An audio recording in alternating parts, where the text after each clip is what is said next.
السلام عليكم ورحمة الله وبركاته. الفنان مصطفى درويش قاعد بيكتب بوست وبيهزر مع المتابعين، وفجأة دخل عليه ملك الموت قبض روحه في ثانية إلا ثانية، وانت لسه قاعد بتقول بكرة هصلي وبكرة هتوب وبكرة هبعد عن الذنب الفلاني وبكرة هعمل وهعمل وهعمل. الممثل مصطفى درويش كان قاعد كده زي انا وحضرتك، والدنيا تمام التمام، وكان اكيد زيه زي اي حد فينا بيقول لنفسه انا بكرة هحفظ قرآن وبكرة هحج وبكرة هتصدق وبكرة هصوم وبكرة هعمل وهعمل وهعمل. لكن الموت دخله من باب الغفلة بأسرع مما يتخيل البشر. ضحك وهزار وشباب وفرحة وأحلام وأماني ومستقبل، وفجأة سطر واحد في صفحته بيقول مات فلان، وتبقى انت او انا بنتحاسب في القبر على اموالنا واعمالنا، وعيالنا قاعدين بيقسموا في الميراث اللي احنا بنتحاسب على كل مليم فيه في القبر. لسه النهارده الصبح بعد الفجر مصورين حلقه عبد الله كامل، اسال الله سبحانه وتعالى ان يرحمه رحمه واسعه، وكنا بنتكلم عن حسن الخاتمه وموت الفجأه اللي بيخطف الشباب قبل الكبار. والنهارده شاب تاني بكامل صحته وقاعد غفلان وعنده امل في 100 سنه عمر، لكن امر ربنا سبحانه وتعالى قد نفذ، وقدر الله كان إليه أسبق. فكم من فتى أمسى وأصبح ضاحكا وقد نسجت أكفانه وهو لا يدري، وكم من عروس زينوها لزوجها وقد قبضت أرواحهم ليلة القدر، وكم من صغار يرتجى طول عمرهم وقد أدخلت أجسادهم ظلمة القبر، وكم من صحيح مات من غير علة، وكم من سقيم عاش حينا من الدهر. في لحظة وبدون مقدمات قضى الله ولا راد لقضائه وقدره ان مصطفى درويش يموت، والدور على حد فينا انا او انت، محدش يعرف. يعني اليوم دنيا وبكرة او بعد لحظة واحدة بس، مجرد سطر واحد بالشكل ده، البقاء لله.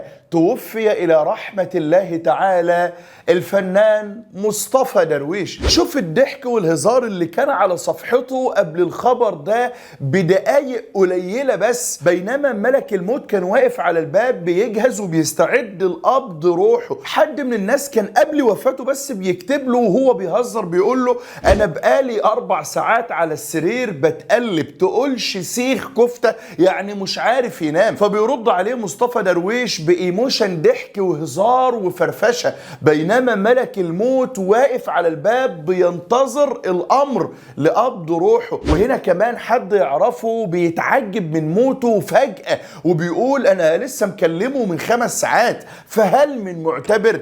طبعا انتم متعودين ان اغلب حلقاتنا عن الفنانين مش بتكون مدح فيهم ابدا، لانهم على طول الخط ضد الدين وضد الحشمة وضد العفة، ودايما مع الخلاعة والمجون وتعليم الشباب بالموبقات كلها. لكن النهاردة الكلام مختلف تماما، هو مش مدح قوي لان في النهاية هو ممثل، لكن له اكتر من حاجة فيها مواقف من صميم الشريعة، وظننا بالله أنه سيغفر له بهذا الموقف. إيه بقى الموقف ده؟ من فترة كده خرج علينا مدعي الإسلام إبراهيم عيسى وأنكر رحلة الإسراء والمعراج. ولو واحد رد عليك وقال لك أنه أنكر المعراج بس أو الإسراء بس، قل له معلش يا حبيب قلبي، إحنا عندنا في الإسلام الكلام جملة واحدة اسمها الإسراء والمعراج، والإسلام مش على مزاج الدولارات اللي بيقبضها إبراهيم عيسى من أسياده علشان ينكر الإسراء أو المعراج أو الاتنين مع بعض. المهم بعد ما أنكر إبراهيم عيسى الإسراء والمعراج، حدثت حالة من الرفض العام لكلامه الساقط زيه، وكان من ضمن من رد عليه وقتها وأخذ موقف واضح ومعلن هو الفنان مصطفى درويش اللي احنا بنتكلم عنه النهاردة. وبداية كان العنوان وقتها بالشكل ده: إبراهيم عيسى ينكر الإسراء والمعراج والأزهر يرد. وكان رد الفنان مصطفى درويش بالشكل ده، بيقول في كلامه: قررت أنا مصطفى درويش مقاطعة أي برنامج لإبراهيم عيسى والاعتذار عن فيلم الملحد اللي صورت فيه 4 أيام بسبب إن مؤلف القصة هو إبراهيم عيسى، لأن واضح ان الحرب دي ممنهجة، وانا ما اقبلش ابدا اكون اداة للحرب ضد ديني ولو التمن هيكون ايه. اسف جدا وبعتذر لكل فريق العمل، مش هكمل في القرف ده. ملحوظة: فيلم الملحد قصة ما فيهاش اي حاجة تشجيع على الالحاد، علشان بس احترام لصناع العمل وابطاله.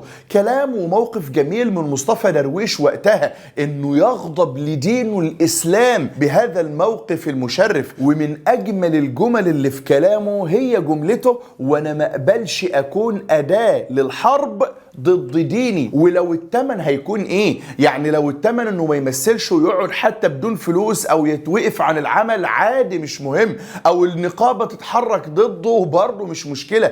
المهم عندي ديني واسلامي، رغم ان اي حد فينا بيكون غرقان في الذنوب، لكن لما بيلاقي اي حد بيهاجم دينه زي ابراهيم عيسى او غيره بيكون رد فعله في غضب لله سبحانه وتعالى، حتى لو خسر اي شيء من حطام الدنيا مقابل غضبته لله سبحانه وتعالى. وطبعا حصلت هجمة شرسة عليه وقتها، وخصوصا انه ممثل مش مشهور قوي ومفيش له اتباع كتير ولا صحفيين يغضبوا له، فكان رد فعله على التعليقات والهجوم العلماني الشرس بالشكل اللي هتشوفوه ده. هو اللي معترض بيشتم ليه؟ انا ما غلطتش في حد، حتى قلت الاستاذ ابراهيم عيسى، فانا مش فاهم بتغلطوا ليه. وبعدين انا وضحت الفيلم ما فيهوش حاجه، بس تصريح المعراج ده يقلقني اني اشتغل في فيلم اللي كاتبه بيشكك في ديني، فانا حر. وكلام ان دي ديمقراطية، لا، ديمقراطية دي لما تكفر او تلحد لنفسك، مش تطلع تصدر فكرك للناس من خلال برنامجك وتزعق فينا وتكذب ثوابت دين وتقول محمد، لا، اسمه رسول الله صلى الله عليه وسلم. وما تجبرنيش اشوف كلامك ده، لان دي مش ديمقراطية ولا حرية، دي قلة ادب واضحة. ما شاء الله على الرجولة والثبات. موقف مصطفى درويش وقتها كان فيه قوة لم نجدها من كبار الشيوخ والعلماء، ولا حتى كمان في رد الأزهر ككل، لأن الأغلب منهم بتلاقي كلامه مايع، زي مثلا نرفض الهجوم والتكذيب ونشجب وندين، وكلام طري لا يودي ولا يجيب. لكن كلام الرجالة فعلا هو ان الواحد يقف ويشير بأصبعه على المتهجم ويقول له بالاسم والرسم: انت يا فلان قلت كذا وكذا في حق دين الاسلام وانا ارفض قولك، وان الصحيح كذا وكذا. هي دي المواقف الواضحة الجريئة، مش نشجب وندين والكلام اللي ما يوديش ويجيب ده. انت لو واحد شتمك او شتم والدك او والدتك مثلا، مش هتروح لمركز الشرطة وتقول لهم ان في انسان شتمني او شتم والدي او والدتي، ولو الضابط سألك وقال لك اسمك ايه هتقول له ده انسان وخلاص. طبعا الضابط ده مش هياخد بكلامك وهيعتبرك مجنون، لانه لازم علشان يعمل لك محضر بالواقعة اللي حصلت دي تقول له اسم اللي اعتدى عليه او على والدك او على والدتك. نفس الكلام هنا برضه، والمفروض يكون الغضب لله سبحانه وتعالى اشد من الغضب لوالدك او لوالدتك. يعني لازم تقول اسم من اخطأ وتواجهه بكل صراحة ووضوح، مش كلام المرتعش الجبان. نيجي بقى للحتة الجميلة واللي صعب نلاقيها في اي ممثل او ممثلة. واحد من معارفه في التعليقات بينصحه انه يصلي لما لقى مصطفى درويش بيشتكي من الارق وقلة النوم. رد عليه مصطفى وقال: بصلي من زمان. وكانت دي الحتة الجميلة اللي فرحتنا جدا، انه يموت وهو مداوم على الصلاة. ونسأل الله سبحانه وتعالى انه يقبل توبته وصلاته وموقفه في الغضب لدينه، وانه يجعلها في ميزان حسناته. وموقف له تاني هنا وهو بيتعاون مع الغير في تجهيز وجبات للمحتاجين بكل همة ونشاط وحب. وهنا كمان واحدة شغالة في العمل الخيري او لها باع فيه كتبت منذ لحظات وانا داخل اصور دلوقتي حالا، وقالت: دلوقتي وبعد وفاته اقدر اعلن عن الخير اللي كان مصطفى درويش بيعمله معانا من سنين وفي الخفاء. مصطفى كان بيشارك معانا في إطعام الصائمين في رمضان وشراء الأدوية وإعانات شهرية، ده غير الوجبات اللي كانت بتطلع من المطعم عنده.